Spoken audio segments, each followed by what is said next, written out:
Bapak Ibu Saudara-saudari yang dikasihi Tuhan, selamat tahun baru untuk kita semua. Hari ini kita berjumpa lagi dalam renungan harian kita, hari Senin tanggal 6 Januari 2025, hari biasa sesudah penampakan Tuhan. Bacaan Injil yang akan kita renungkan dari Injil Matius bab 4 ayat 12 sampai ayat 17 dan ayat 23 sampai 25. Ketika Yesus mendengar bahwa Yohanes telah ditahan, menyingkirlah ia ke Galilea. Ia meninggalkan Nazaret dan tinggal di Kapernaum, di tepi danau, di daerah Zebulon dan Naftali, supaya digenapi firman yang disampaikan melalui Nabi Yesaya. Tanah Zebulon dan tanah Naftali di jalur ke laut, daerah seberang sungai Yordan, Galilea, wilayah bangsa-bangsa lain. Bangsa yang tinggal dalam kegelapan telah melihat terang yang besar, dan bagi mereka yang tinggal di negeri yang dinaungi maut telah terbit terang. Sejak itu Yesus mulai memberitakan, bertobatlah, kerajaan Allah sudah dekat. Yesus pun berkeliling ke seluruh Galilea. Ia mengajar dalam rumah-rumah ibadat mereka dan memberitakan Injil kerajaan serta menyembuhkan orang-orang di antara bangsa itu dari segala penyakit dan kelemahan. Lalu tersebarlah berita tentang dia di seluruh Syria dan dibawalah kepadanya semua orang yang buruk keadaannya, yang menderita berbagai penyakit dan sengsara, yang kerasukan setan, yang sakit ayan dan yang lumpuh. Lalu Yesus menyembuhkan mereka. Orang banyak pun berbondong-bondong mengikuti dia. Mereka datang dari Galilea dan Dekapolis, dari Yerusalem, Yudea dan seberang Yordan. Demikianlah sabda Tuhan.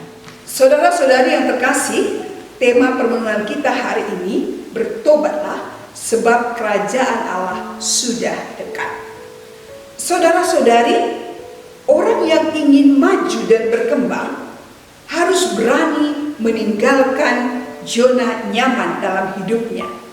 Harus berani untuk bertransformasi, melakukan perubahan dalam hidup menjadi lebih baik, lebih maju, dan lebih berkembang. Demikian Yesus senantiasa siap melakukan perubahan keluar dari zona nyamannya dalam melaksanakan tugas misinya mewartakan kerajaan Allah bagi semua bangsa. Dalam bacaan yang kita dengar dikisahkan bahwa Kapernaum lebih besar dan lebih strategis dibanding dengan Nazaret.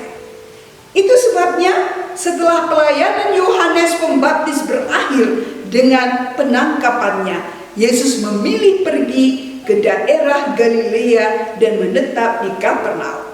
Keberadaan Yesus di Kapernaum untuk menjangkau banyak orang yang lalu lalang melewati kota ini dan menggenapi apa yang dinubuatkan oleh Yesaya.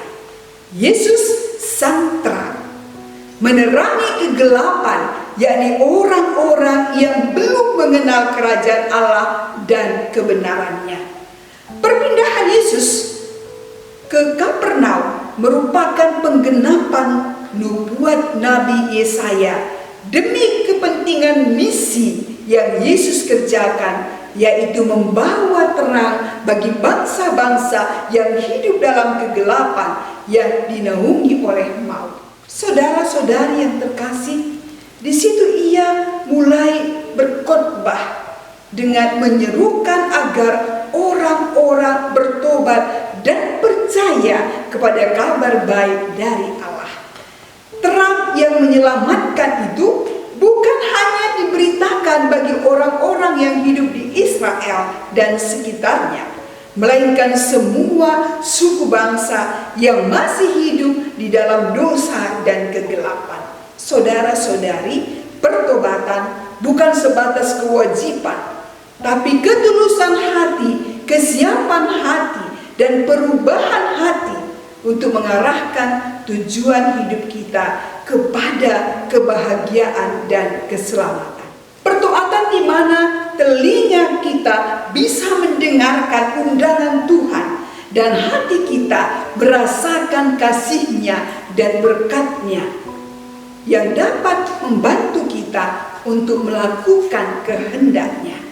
Tindakan Yesus menyembuhkan orang-orang yang menderita berbagai penyakit dan sengsara, yang kerasukan, yang sakit ayan, dan yang lumpuh, menunjukkan sudah dekatnya kerajaan Allah yang merupakan wujud kehendak Allah untuk melepaskan manusia dari kegelapan dosa.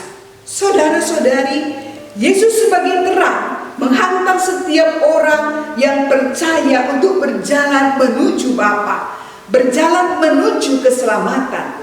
Dan bila kita yang sudah mengalami dan menerima sang terang sejati, yakni Yesus Kristus, maka kita pun hendaknya menerangi jalan hidup sesama kita melalui tutur kata yang baik, perilaku hidup yang pantas, terbuka bagi sesama, dan menerima semua orang sebagai sahabat, sebagai saudara dalam perjalanan menuju jalan hidup kepada Bapa. Saudara-saudari, menjadi pertanyaan bagi kita, apakah kita sudah bersikap terbuka kepada Tuhan? Ataukah kita begitu tertutup, suka membedakan dan menyingkirkan orang lain? Apakah kita sungguh menjadi terang bagi orang-orang di sekitar kita melalui tutur kata dan perilaku yang baik, hidup damai dan rukun, saling menghargai perbedaan? Apakah sukacita Natal telah juga kita sebarkan kepada orang-orang di sekitar kita sehingga mereka juga mengalami sukacita itu? Bila belum, mari kita bertobat dan bangkit menjadi manusia terang, karena Yesus adalah terang yang menerangi kegelapan hidup kita. Bangsa yang diam dalam kegelapan telah melihat terang yang besar, dan bagi mereka yang diam di negeri yang dinaungi maut telah terbit terang. Terang itu telah menerangi hati dan hidup kita kini dan sepanjang masa.